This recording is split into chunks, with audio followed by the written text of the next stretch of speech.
Hello guys, तो स्वागत है आप सभी का पीएस एक्सप्लेन चैनल में। Mohammad Anwar, thank you for joining channel membership of linear level.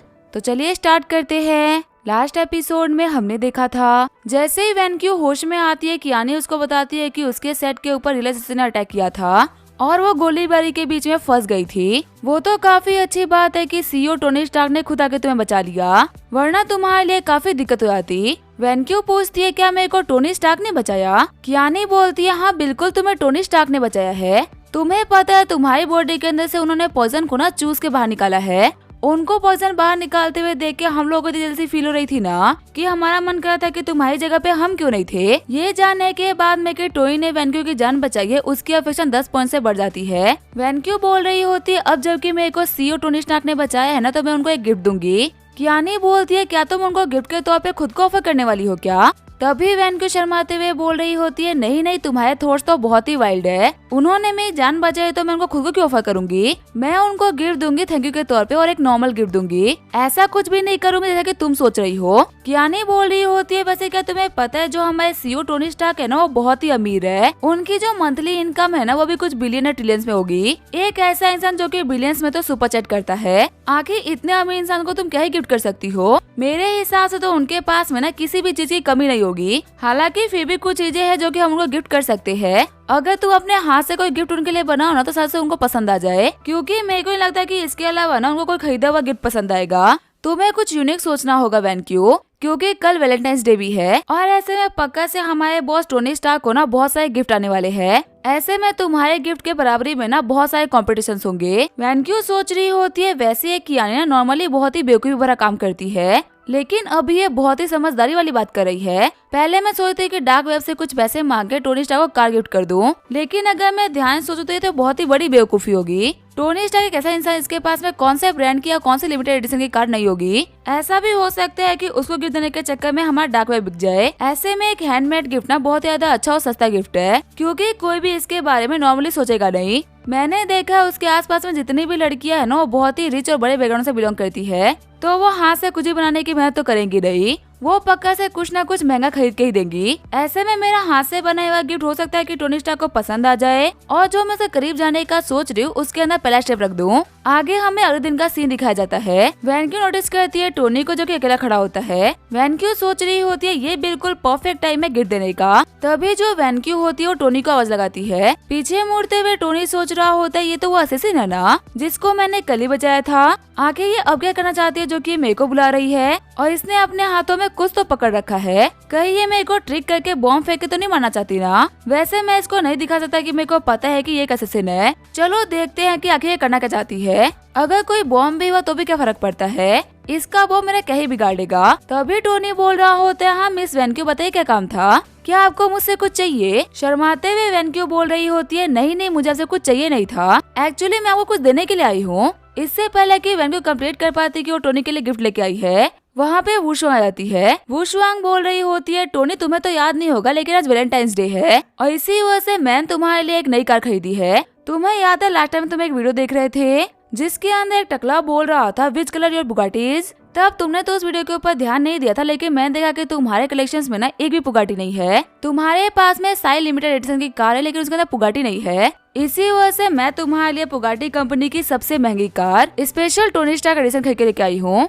ये सुनने के बाद में कि वुशुआंग ने टोनी स्टार्क के लिए पुगाटी कार खरीदी, वो भी स्पेशल एडिशन, सभी लोग काफी ज्यादा शॉक हो गए होते हैं। सारे बंदे बोल रहे होते हैं पुगाटी की नॉर्मल कार बिना 10 मिलियन की आती है और ऐसे में पुगाटी कंपनी की सबसे महंगी कार तो कम से कम 100 मिलियन की आई होगी। सच में हमारे शो के जो कंटेस्टेंट्स है ना, वो कुछ ज्यादा ही अमीर है। जितना इस शो का फाइनल प्राइस नहीं है ना, उतना तो इन लोगों ने खर्च कर दिया। सच में बड़ी फैमिली से बिलोंग करने के ना अपने ही मजे होते हैं। जो भी काम करते हैं शौक के लिए ही करते हैं, क्योंकि पैसे की तो कोई वैल्यू होती नहीं है। तभी वहाँ पे इहान आते हुए बोल रही होती है टोनी मेरे को लगता है कि मैंने आने में देर कर दी। वैसे तुम्हें पता है मैं भी तुम्हारे लिए गिफ्ट लेके आई हूँ। लास्ट टाइम तुम्हें याद होगा तुम इंटरनेट के ऊपर ना कुछ मेंशन और कुछ पैलेसेस देख रहे थे। तुम सोचते कि तुम कोई नया मेंशन खरीदो जो कि दिखने में ना बहुत ही कूल हो। तुम्हें बीजिंग के प्रिंस का मेंशन ना बहुत ज्यादा पसंद आया था, लेकिन तुम्हारे पास में टाइम नहीं था, इसी वजह से तुमने उस मेंशन को खरीदने से मना कर दिया था। तुम्हें पता है मेरे को ना वो चीज याद थी, इसी वजह से मैंने प्रिंस का वो मेंशन तुम्हारे लिए खरीद दिया। देखो मैं उसके पेपर्स लेके आई हूँ, उम्मीद करती हूँ कि तुम्हें ये पसंद आएगा। शॉक्ड होते हुए सारे बंदे बोल रहे होते हुए मजाक चल रहा है क्या?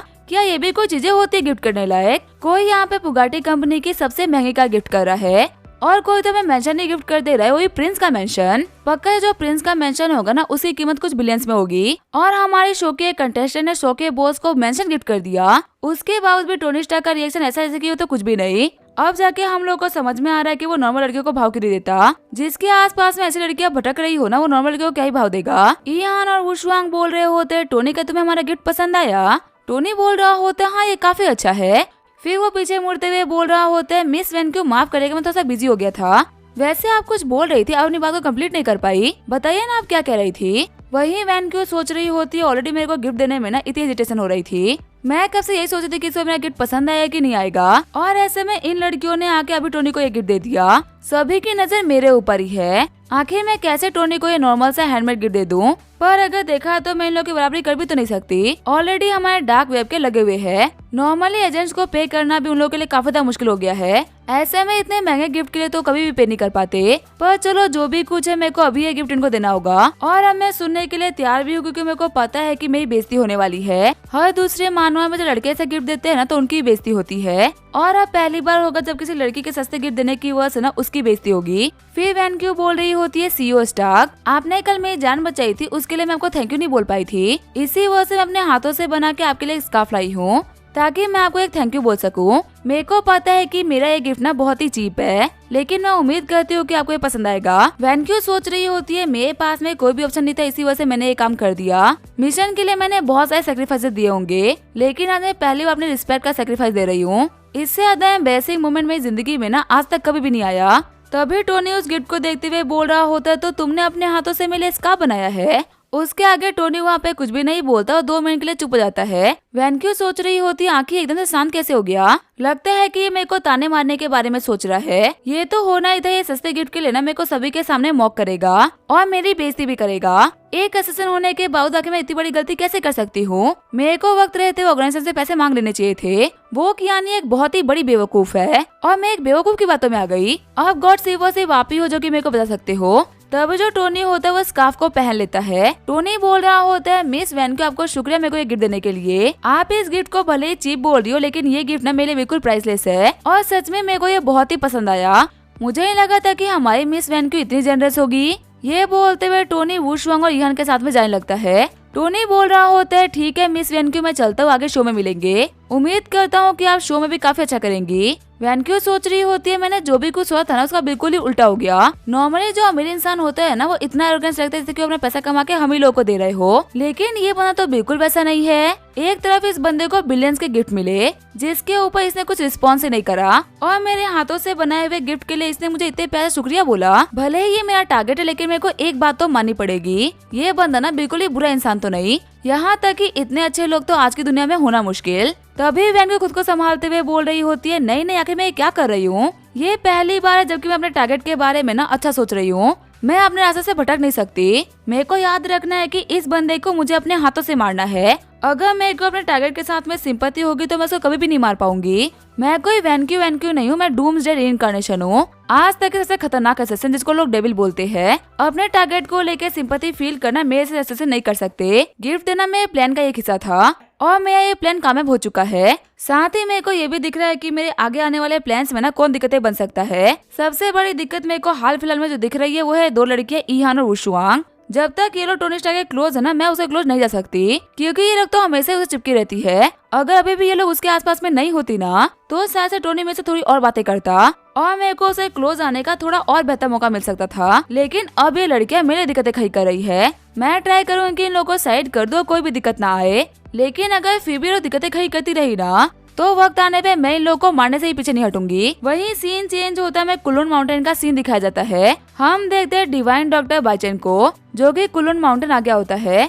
बाइचेन सोच रहा होता है एक बार फिर से मैं टोनी के हाथों ट्रिक हो गया और उसके हाथों मुक्की खा के आ रहा हूँ। मैंने जिंदगी में बहुत सारे पावरफुल अपोनेंट से फाइट करी, लेकिन मेरी ऐसी हालत आज तक कोई भी नहीं कर पाया। इस कमीने के सामने मेरी सारी ट्रिकों में हर एक चालना फेल होती हुई आई है। मैं डिवाइन डॉक्टर बाइचेन कसम खाता हूँ कि जब तक मेरी सांसें चल रही है ना, ये टोनी स्टार्क मेरा दुश्मन है और इस कमीने से रिवेंज लिए बिना तो मैं थक के नहीं बैठूंगा। भले ही मेरे पास में जितनी भी फोर्स है, जितनी भी पावर है, मैं सब लगा दूंगा। पर इस कमीने को तो मैं मार के ही रहूंगा। वैसे एक सेकेंड रुको, एक चीज ना बहुत ही अजीब थी जिसके ऊपर मैंने स्टार्टिंग से ध्यान नहीं दिया। मैं टोनी स्टार्क का मास्टर बन के गया था और मैंने शुरुआत से लेके एंड तक इस बात पे ध्यान दिया ना कि किसी को भी पता चले कि मैं टोनी स्टार्क का मास्टर नहीं हूँ।